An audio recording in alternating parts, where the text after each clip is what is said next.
We are recording. Hello, I'm Ryan from Kinfolk Barbershop and here Replacement Studio. We're here with Timmy, Mr. Money Jar. Timmy, do you want to introduce yourself and explain a little bit about what you do? Absolutely. Thanks for doing this, Ryan. No, thank you. I'm Timmy Merriman Johnson. I'm the founder of Mr. Money Jar. And it's a financial education company. Been doing it for 3 and a bit years, and I teach people about personal finance, investing, getting on the property ladder, basically how money works. Easy, simple to understand, and I do it online on social media, but also in talks and workshops and that sort of thing as well. Excellent, excellent. Yeah, I've been following Timmy for a few years now, and yeah, you've helped me so far getting set up with, SIPs, pensions, business advice, everything. So yeah, if you don't already follow him, you should. So yeah, where did the name Mr. Money Jar come from? It took me like a long time, like 3 days of just brainstorming and coming up with names.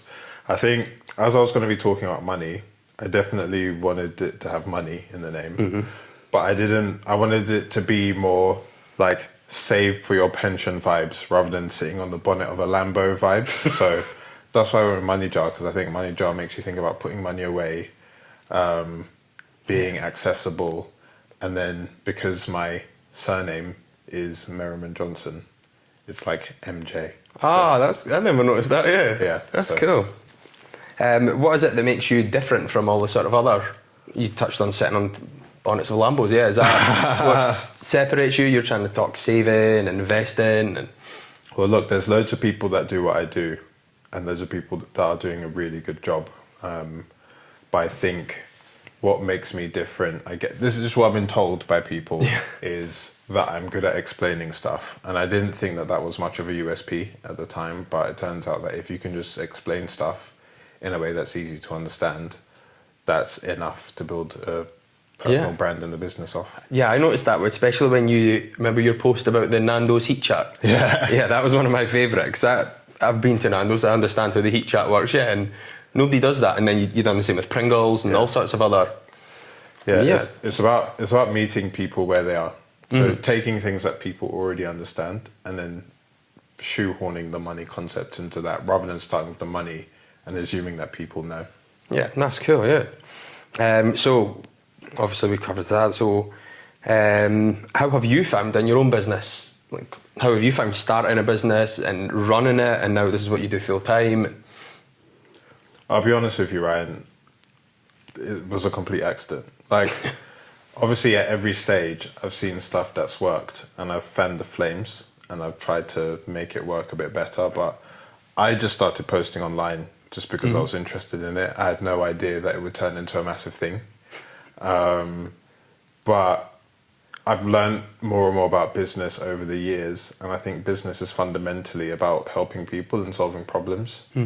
And once you can identify the problem you're solving and who you're solving it for, then you can run a sustainable business.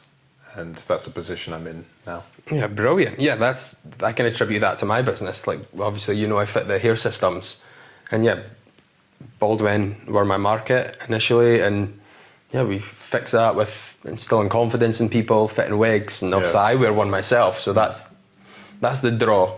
It's the draw to you as well. You're interested in these things. You're not living this lavish life that everybody thinks is unattainable. But you're not posting about all these things that, you're relatable, Yeah, but we were talking before about like solving problems, and I think the job that you do in the day-to-day might not necessarily be the problem that you're solving. So we were speaking before this, right, about how even though you cut hair and you install hair systems, the problem you're fundamentally solving is you're giving men their confidence back. Oh, definitely, which is, like, can you even put a price on that, Like, it's a very, very valuable thing. That's why I struggle to get my name out there as much, and hence the podcast, trying to reach out to more people, is because people don't want photographed with their bald head out and then with hair, because a lot of people don't want others to know as well, which is why we're here as well. So what's next for Mr. Money Jar and Timmy? Well, at the moment, a lot of the work that I do well, pretty much most of the work that I do is tied to me and my ability to deliver it. And I think that's cool. I think having a personal brand and a identifiable face around the business is really useful, particularly in the early stages. But broadly speaking, in terms of what's next for me, it's about separating myself from the business so that it can reach more people. And so that, I don't know, if I get hit by a bus one day or something, hopefully more people will still be able to be helped with their money and stuff. Yeah. And there's a few ways you can do this. You know, you can do courses. I don't run any courses at the moment because I haven't found one that fits quite right. Or you can do like a website, and you can kind of have a place where people can go and they can read and watch stuff separate, and then they can click through to products and so on. Oh, brilliant. So obviously we're here today, we're collaborating almost on this. Like, how important is that? Because you've seen you post about that before. How important is collaboration, not just for yourself, for me, just for people starting a business in general? I think that the most valuable investments that you'll make in life will be into relationships with other people. Yeah. No, I agree with that. Like, what I do is very personable. I only make my money in front of other people. Yeah. They physically pay me for my service. They see me. They get to know me. Yeah. And I get to know them. And that's a collaboration in itself, almost. Yeah. And I think I'm where I am today because of the relationships that I've built. And I think we should focus more on humans rather than money. Oh, yeah, definitely. If you focus on building relationships with people and solving problems for people, then money will come as a byproduct of that. And so that's why I think collaboration is really, really important. So obviously you built a social media business initially. It started on social media. How do you then monetize that, or how do you draw people in person? I make money by giving talks and by delivering workshops, but I've also paid to post sponsored content on behalf of brands. So basically, I post content that's useful to people, and people engage with it and they follow me. And then the bigger that audience grows, the more money a brand is then willing to pay to be put in front of that audience. And there's a delicate balance to walk in terms of like working with brands that are trustworthy and knowing what to say yes and what to say no to. And I think I've struck that balance really well over the last few years. But yeah, I'm basically a content creator, or influencer, some people like to call it. Yeah, brilliant. Yeah, because we've seen you on stuff from BBC News, Sky News, well, lots of other platforms, and yeah, it's cool to see, especially from following you on social media to all of a sudden, seeing you on my television. Yeah. It's pretty cool. It's weird for me too. Yeah, I can imagine. How do you, what sort of advice would you give to people wanting to boost their social media profile? The most efficient way to share information in the world today is short form video. Okay. How short? Like 30 seconds to a minute. Okay. So I've seen numerous creators do this, but on TikTok and on Instagram and stuff, you share short videos that are super useful, direct, to the point, that offer value to people, that are easily shareable, and then you can grow you can get millions and millions of followers off the back of that. And then it's like that's the most efficient way to share information. But then what's the most efficient way to create a short video? I think it's doing stuff like this, longer form stuff, and then chopping it up and then posting it as clips. Yeah, but something like today, this will give me numerous posts and so much content, because I can take snippets of it and post it. Especially when, like I was saying earlier, the times that I have people in my chair who don't want their faces shown, or their heads shown, or even their hair shown, or hair photographed, then I can always revert back to this and take the snippet of why people don't want it taken, and it definitely it's helping me massively already. So it's good. Obviously, we're both self-employed as well. What sort of advice do you have for, firstly, people starting up as self-employed or in their own business, and then also the people that have been going for years and maybe don't know as much about social media or these platforms? Yeah, I think for people that are just starting up, starting as you mean to go on is really important. So, for example, I was speaking to a self-employed video editor the other day, and he was saying that his income was quite lumpy. Like he would get paid, and then there'd be a few weeks where he wouldn't get paid, and all of his transactions were coming out of his personal bank account. Okay. Because from his perspective, there weren't that many. But I said to him, it's better that you open a separate business bank account now and get all your business transactions coming out of one and all your personal transactions coming out the other when the volumes are still low.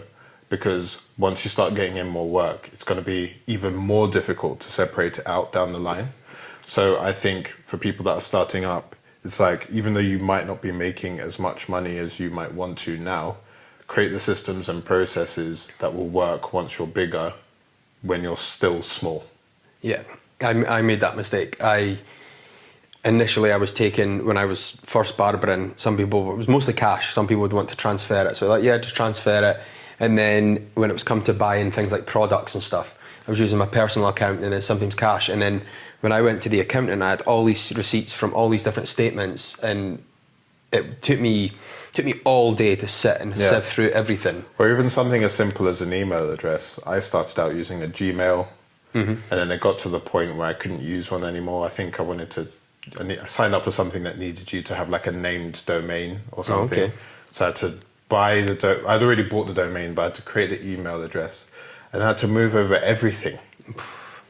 And then set a forward from my Gmail to but if I just had the domain in the first place, the domain email address, then I wouldn't have had to do that. Yeah, that's good. And then what about, does that apply for, obviously, that applies mostly for startups and people who are new to business. What about people that have been going for a long time? Have you got any advice for them? I speak to a lot of business owners who are absolutely killing it when it comes to making money in their business, and they know how to make money really well. But what they don't do is they don't then keep that money. So it's more the money comes in, they buy business expenses, they pay themselves, and then they run it down, and then the more money comes in. But I think it's equally as important to extract money from your business to build up your personal wealth, because there's no guarantee that your business is going to continue to make money into the future. And you have allowances every year that allow you to extract money from your business, which if you don't use them up will expire. Okay, what sort of allowances are they? Like when you say allowances, what do you mean? Yeah, so the pension allowance is one such example where every tax year you can take out you have a £60,000 pension allowance where you can pay into a personal pension, sometimes also called a private pension, and then you can use that to save towards your future. And that money doesn't sit in cash, it gets invested, and then you can access it. The age of access now is 55. It's going up to 57 in 2028. But that's like a really tax efficient way to save towards the future. On the personal side, you have a £20,000 per tax year ISA allowance as well. And that can go into cash ISA, stocks and shares ISA, lifetime ISA, or innovative finance ISA, or any combination of the four of those. And you lose that every 6th of April if you don't use it. So there's just a couple of examples of how, yes, you're making money in your business, and yes, you're paying yourself, but you can also build up your net worth as well. Brilliant. So can you elaborate on like pensions, obviously, because I have a SIP, and then we spoke about the ISAs as well earlier on today. That's something that I need to look more into, and I'm sure you'll be the one that'll get the message.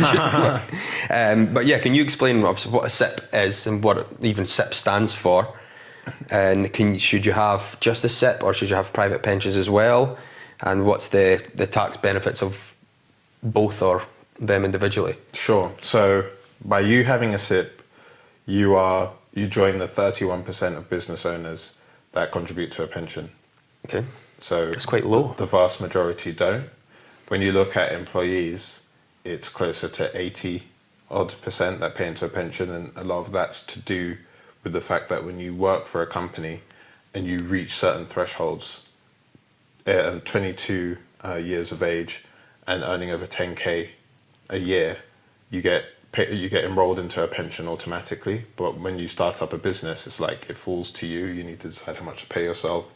you need to open a pension for yourself, you need to contribute to it for yourself. So you get all the freedom, but then you get a lot more responsibility too. To go back to your question, SIP stands for Self-Invested Personal Pension, and so it is a type of pension, and it's essentially a long-term investing account that anyone can pay into, not just business owners, but anyone can open and pay into, which you can use to save for retirement. And you get the £60,000 per tax year allowance, like we just discussed. You get tax relief on contributions too. So if you pay into a SIP up to a certain level, the government will add in money that otherwise would have been paid in tax, and it doesn't form part of your estate for inheritance tax purposes too, pension accounts. So it's more for people that are trying to build wealth, generational wealth, and pass it on to to their beneficiaries and dependents. Oh, brilliant. So obviously that'll help with your tax. That'll bring your tax down. What other? That's a good point to make, actually. So because pension contributions are classed as a business expense, so I don't know what you're buying for the barber. Like you're buying. We buy clippers, hair products, and obviously we sell clothing as well. And also we're buying a lot just now. Nice yeah, garms. Thank you. This episode is brought to you by Kinfolk. So it's like in your business, this is the zero line. You make a bunch of money, and then you buy some clippers, and then you buy some merch to sell, and then you maybe buy some vehicles. That there is your profit. You can actually reduce this profit by paying into a pension as well. And you can, in theory, reduce your tax liability to zero if you do it within the pension limit. Okay, yeah. I done that. You said vehicles. I had a van for a while, and now I actually have a pickup, and it's for that reason. I'm not overly interested in what I drive. I would love, I don't know, a Porsche or something like that, but it doesn't benefit me the same way the pickup does. When I'm driving it, my fuel's expensed, my tyres, pretty much everything, within reason, obviously. But yeah, and it's really good for me. And the van itself was great advertising too. It gave me content, it gave me lots of things when I'm driving around. Do you have the Kinfolk logo on the did, side? Yeah. Right. I don't on the pickup, because on the flip side of that, the advertising was great, but sometimes you just want to drive to the shops and get your shopping, and you don't want to say hello to anybody or be recognised or anything, you know. And because Dundee, where my shop is, it's quite small, so you do bump into your clients a lot, and it's nice, but sometimes you just want a bit of I don't know, be a bit more inconspicuous. But the pickup is great for that. But yeah, so that's some tax advice to help keep your tax down, which everybody likes. Well, not everybody, but. And I think the final thing I'll say is you open, so the SIP is the account, but to open a SIP, you have to open it with a provider. So, investment platforms typically offer SIPs, and just some examples, Hargreaves Lansdowne, Vanguard, Pension B, Moneybox is another one. If you can open an online bank account, then you can open a SIP with an investment provider. It's a very similar process. Yeah, I think I opened mine with Hargreaves Lansdowne, and it was really easy. And I've just got a direct debit now that every month, whether I like it or not, that money comes into my SIP. And it's nice to see it building up, because when I was an employee, I didn't really have any idea how much was in my pension, and it helps me with that goal of retiring early, because I can see the amount and know roughly how much I'll need. And it almost becomes a bit of a game, being like, right, let's see if I can get retired early. On the point about retiring early, you can access your SIP funds at 55 at the moment, and it's going up to 57 in 2028. If you wanted to access money that you're investing before that, then an ISA would be more. We covered that earlier. So. Correct me if I'm wrong. So if I start an ISA and I try and max that out, or put in as much as I can afford, then in theory the ISA will only need to last me from when I retire until the SIP age, or is the aim just to try and max it out every year? The aim is to try and max out, if you can, every year. if you wanted to access your cash before retirement age, then yes, you could use the ISA cash to do that. Perfect. And the ISA and the SIP can run along side by side without... Yeah. And then you've also got a third entitlement when it comes to retirement, which is the state pension, which is if you're paying national insurance contributions, then you can access, you build up a pension entitlement. You need between 10 and 35 years of national insurance contributions to get any state pension at all. And at the moment, the weekly amount is just over £203. Okay. And that comes in, at the moment, it's like in mid-60s-ish, but by the time we get there, it'll probably be even later. Do you think they'll continue with the state pension? It's going to have to turn into something else, I think, because when the state pension was created, the idea was that you'd work for like one company and then you'd retire and then the government would pay for your lifestyle. But we all live and work so much longer now that the demographics of the world have changed. It's an interesting time we're living in because stuff advances so much and changes so much. No one has any idea what life is going to be like when we're 60, 70. Like, maybe we'll all just be a bunch of 70-year-old content creators. Yeah, it's an interesting thought. Like, I personally, I don't believe, like, I like to think that the state pension won't be around. Not that I like to think that, but I'm planning for that not being around. If that You certainly wouldn't want to rely on just the state. Yeah. No, I in my head, if I can forget about that, then I can save for my own retirement. That's a bonus. And that's the way I'm trying to build some wealth and retire as young as I can. And yeah, because if that's around, great. That means when I do retire, then hopefully have some extra money and maybe, maybe I don't need to drive a van or a pickup anymore. We driverless cars. Like, obviously, you mentioned recently that you're doing a talk in Glasgow in a couple of months. Yeah. And I've seen most of your stuff, or at least from what I can see, tends to be London or sort of more south. Have you done much up in Scotland before, or? No, I've not. I think it's going to be my first thing in Scotland. I said from the very beginning that I wanted to keep things in pounds and pence because there's so much, like when I first started out, like thankfully there's loads of stuff for people from the UK who want to learn about money now. But when I started, a lot of it was American and a lot of it was in dollars. And yes, there are some financial principles that apply wherever you live. But then there are some things like what we're talking about, like pensions and tax and investments that kind of vary from country to country. So I wanted to keep it in pounds and pence. But I would absolutely love to go to different parts of the country and speak and stuff. I'm really excited to be going to Scotland. I've not been to Glasgow yet. Have you been to Glasgow? Have you ever visited? I've not been. No. I hear it's very rainy. Yeah, I'll not say it's a nice place to start. Right, it'll be fun. Yeah, it'll be an experience for you. Yeah. But no, it's good. I like that you're keeping it in pounds and pence because a lot of the stuff I see online is American. There's a huge temptation to just go, do you know what, I'm just going to do it. Because there's a lot of money. It's a much bigger country. It's the biggest English country where English is like the most spoken language and stuff. So when I look at all the American money creators, their followings are way bigger and they're doing all these promotions and stuff. But we need people to focus on the UK as well. Yeah, definitely. So, well, you're touching on the UK. How important is location for small businesses? Like yours is a little different because you're mostly online and you do have that reach. For myself as a barber and other businesses like mine, how important is it to stay in one location in this today's society, or do you think I can and other businesses can move around a lot more freely? Yeah.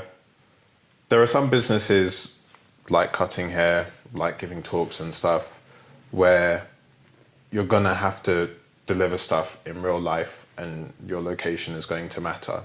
And those types of businesses aren't going to go away. But I think that with the internet and with the opportunities the internet provides, I would say to business owners that you should try and see if you can do both. So have your online offering, have your offline offering, but also have your online offering as well. And so if we take Kinfolk, for example, your offline offering is you're cutting hair, you're installing hair systems, but online you could be doing stuff like this, like the podcast, and you can use it to build up an audience. You could teach people how to cut their own hair. You could do, like video courses and that sort of thing. You could sell products. You could sell merch. I think I just know way too many people who are making just huge sums of money on the internet alone, like with no physical presence. So I think by not being online, you're leaving money on the table. Having said that, offline is very, very important. And there is no online without offline. So I'm not going to say it's an either or. I think you should try to do both. Yeah, the internet and being the online has given me a platform for this sort of stuff. I enjoy this. This is exciting. It's new, especially for somebody who's a barber, because I've never really needed technology as such. So I'm learning everything all the time. Like the iPad we're filming on, I never had a computer or a laptop or a tablet from, I don't know, since I left school at 17. And I think I bought one when I was, 30, 28 maybe. Yeah, because I never used it, I never needed it. And it's exciting, but it is quite daunting as well, because there's so much you need even just to do this little thing today. Yeah. See, we've got some questions from my followers, and hopefully yours can add a few more in later dates. But so the first one, we've kind of covered this. It says, what do you do with your money when you first start? What would be the most important thing? Like, for example, I've got a junior barber who's just starting out, and what advice would you give him to do with his money? So we've addressed the pension point before. So it's like from the point that you start earning, try if you can to not spend all of it today. Take a portion of that money and put it towards later life. And when you have a SIP, the great thing about it is that you don't have to do the direct debit thing. You can put what you can in as and when, and then as you build up your income, you can do something a bit more regularly. So getting started small is important. Building up a business emergency fund is really important. So just calculating what your overheads are, and then having that just sat in the bank, so that if you were not to make any more money, you know that you could keep the lights on for another 6 months or 12 months or however long you're going to do that for. I had to do that quite a few times in the pandemic when it wasn't clear, where the money was going to come in from.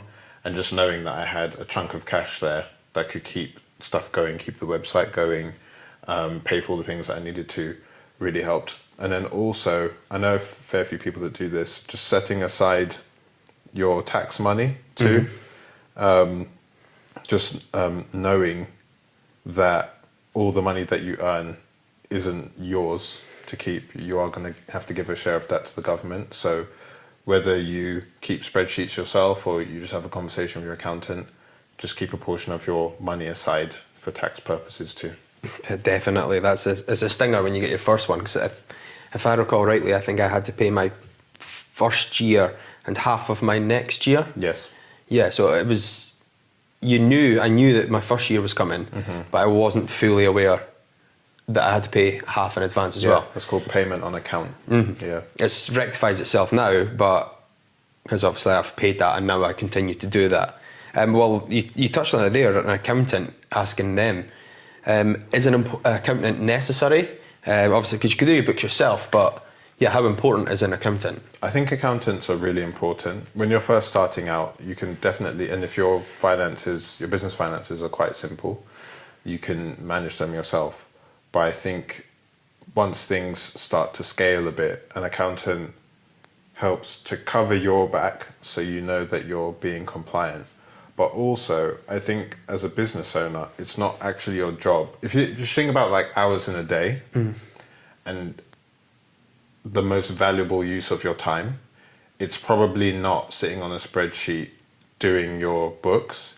It's making sales, meeting clients, securing new clients, doing stuff that actually brings money into the company. If you spend as much of your time as possible doing that, and then you pay an accountant to look after the money stuff, that's how you can grow your business. And that's something I'm going through at the moment, which is like realizing that I don't have to do anything because my time is best spent doing the stuff that brings in the money. Definitely. The accountant that I use, he's a family friend, which is obviously a benefit as well, but he, in one expense, saved me more than what he cost me. And I didn't know I could use that. I didn't even know that was there. I think it was use of home or something. There was a small percentage I could use, which I didn't know that was a thing. So straight away he's paid for himself. And that was just one thing, and there was a few that he knew about. So that was question 2. Question 3, we've touched on this already, but is a SIP solely enough for retirement? Or do you think you need the ISAs and personal savings as well? Or do you think you can retire just with the SIP? Yeah. So you want to think about it in terms of like how soon you need the money. So the shortest term type of saving is an emergency fund.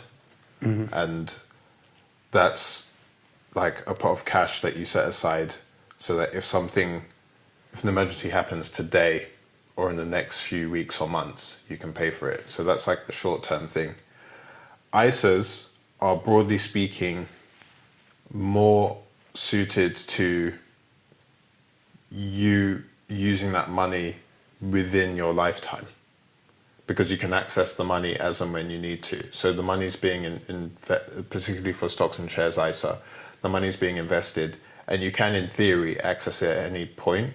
But what people try to do is build up the ISA pot to the point where, so we were talking before about how there are ISA millionaires in the UK. There are 4,000 people that have 7-figure sums in their ISA portfolios, and this essentially means that they can live off the interest that money provides, tax-free. And that's interesting, especially tax-free. Yeah. And 4,000 doesn't seem like a lot compared to the amount of millionaires and wealthy people there are in the country as well. So, ISAs are like you and kind of your lifespan. Pensions are like for later life, mid-50s onwards.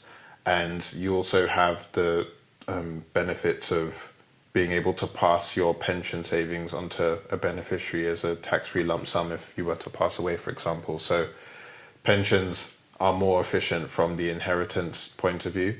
So to come back to the original question, when it comes to saving money, it's not like an either-or thing. It's just that you have a pot for short-term purposes, you have a pot for medium-term purposes, and you have a pot for long-term purposes. And where you're saving money, you just know why you're saving it and what you're saving it for. Yeah, I think that's interesting. Me being a barber, the ISA is definitely not, I wouldn't say more appealing than the SIP, but being able to access that at any time. I have an emergency fund, but if I break my hand or something and I can't physically cut hair, that's not going to be enough. It'll be enough to cover me for 6-8 weeks or like keep the bills on, like paid in the shop for a year or so, but it won't provide me a massive income. Whereas the ISA would be good for that if I can max that out. But this is where income protection and critical illness insurance come in too. Do you have an insurance policy? I do, I have, yeah. It's not the best, but it's there. That's good, that's interesting. So what's the next question? Do you believe in the term spend money to make money? Yeah, I do. Money is a really interesting thing. If you hold on to it, then in cash, then you'll go to draw upon that money 5-10 years down the line, and you'll find that it's typically able to buy less than it was 10 years prior because of inflation. But when you give it away, when you invest in stuff, when you save it and you earn a bit of interest, even when you give money to other people, it tends to come back to you with some sort of return. And in a healthy economy, you need money doesn't just stay stagnant. It's people making transactions with each other and investing into things and stuff. So yes, I do think you have to spend, someone somewhere has to spend money in order for money to be made. But if you're going to do that, just make sure that at the outset, you have a sense of what your ROI is going to be on the thing that you're buying.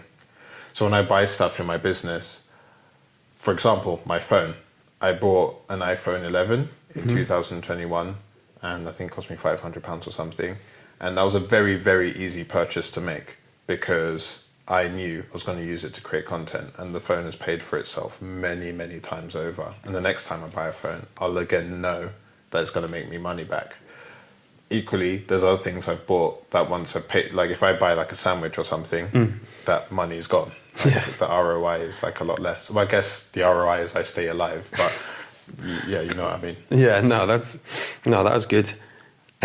So you're saying that when you spend money as well, obviously we take more cards now in the shop than ever before. And I'm not saying it makes it harder, but the cash is definitely easier because I see the full value of the cash. Do you think the shift towards cashless, is that a good thing or a bad thing? Because I can see pros and cons. The card makes it very easy to do my books. Because the money goes, like we were saying earlier, I made the mistake of having multiple accounts. Money goes into one account, it comes out of one account. And pretty much what I'm left with is what I'm left with. Yeah, do you think we should be shifting away from cash, or do you think they both still have their place? I think they both still have their place. I used to work as a finance manager for a charity, and whenever we got cash, it was just a massive pain because I had to do so many trips to the post office and like separate it out and pay it in and stuff. I think that the move to cashless is a double-edged sword. I think it makes it easier to transact. It makes it more secure in certain ways, but then it also makes the money more easy to track. Which I guess from the government's perspective, from the people in charge's perspective, that's what they want. Yeah. So it makes it less private in certain ways. I think it's double-edged sword for sure. Brilliant. I still like cash better. This makes my life much easier. Especially when we've got such a small amount. When you're paying £20 for a haircut, to lose 2% of that doesn't seem like a lot, but I can see on my booking system over the year how much that is. And yeah, it's a lot.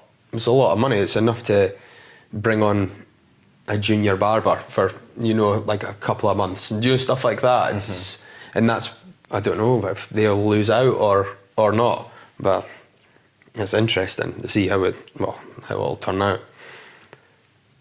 So in today's climate, do you think we're going to lose a lot more small businesses in the UK? Obviously there's talks of recession and just it is quite difficult to get started, never mind maintain it. Yeah, what do you think? Do you think we're going to lose a lot more, or do you think these sort of hard times push people to start their own thing? So definitely in recessionary periods, people lose their jobs, businesses have to close, the economy struggles, and I don't want to sugarcoat that at all. But I also think that recessionary periods they're huge opportunities, because a recession basically means that the economy is shrinking, has shrunk for 6 months in a row, and people who are able to come up with business ideas and grow the economy and create jobs and stuff will be rewarded, because they are the people that are lifting the country out of recession and out of difficult economic times. So I always go for optimism during times like this. I think if people think that stuff isn't going to go well, that can become a self-fulfilling prophecy, and then stuff actually becomes worse. But if people remain optimistic and just try, do what they were going to do anyway, then you can end up with a good outcome. And also, from what I've heard, the UK is one of the best countries in the world to start a business. Okay. Is that a recent thing, or has that always been the case? I can't remember the source where that comes from, but it's definitely something I've heard from a couple different events I've been to. That's good. I read a book recently called The Psychology of Money, and they touch on that. Certain countries haven't really been through a recession in the same way that we have, and they said that recession just creates so many more sort of millionaires and wealthy people because yeah, you can take advantage of like that shrinking. There's more. You would think it'd be the opposite, obviously there's no money, but Yeah. nah, that's an interesting read as well. If you haven't already, can't see it in your book collection up there, but Yeah, I don't have it. Yeah, it's Morgan Housel, isn't it? yeah, I'll send you it. Thank you. You'll be all right. I'll never read it again. So. Yeah, and that's the last question actually. Can you recommend any other pages or books for people starting out with small businesses, or just small business in general, or even just people day to day that you think should read? Yeah, the last good business book I read is called The E-Myth Revisited. So I recommend that. Mm-hmm. That is a great book for people who are starting out and want to build systems and processes to create a business that will scale, but also for people whose ability to make money is tied to their time and to their physical labor. It gives you practical ways that you can break free of that and create a business that can run independently of you. Because I think, and this is only a very recent shift that I've had, that the whole point of any entrepreneur's business is to be able to exit it. Mm-hmm. If you think about the iPad that we're using or the iPhone that we're using to film this, it does no one any good if the day Steve Jobs died, Apple just shut. Yeah. Do you know what I mean? So I think if you're running a business, if you're solving problems for people, then you should try to build it in such a way that it can exist independently of you. And The E-Myth Revisited is a great book that describes how to do that. I'm going to read that because that's me. Like, I make my money cutting hair and fitting hair systems. So, yeah, like obviously I've been in London for a couple of days, and that's a couple of days not earning any money. Yeah. And that's one of the reasons we're trying with the podcast. But yeah, I'll definitely give that a read. But yeah, that's us. Thank you very much for that. Thanks for having me, man. Nah, thank you. This has been fun. I don't normally do this, so this was episode 2. So yeah, see where we go from here. Nice. See ya.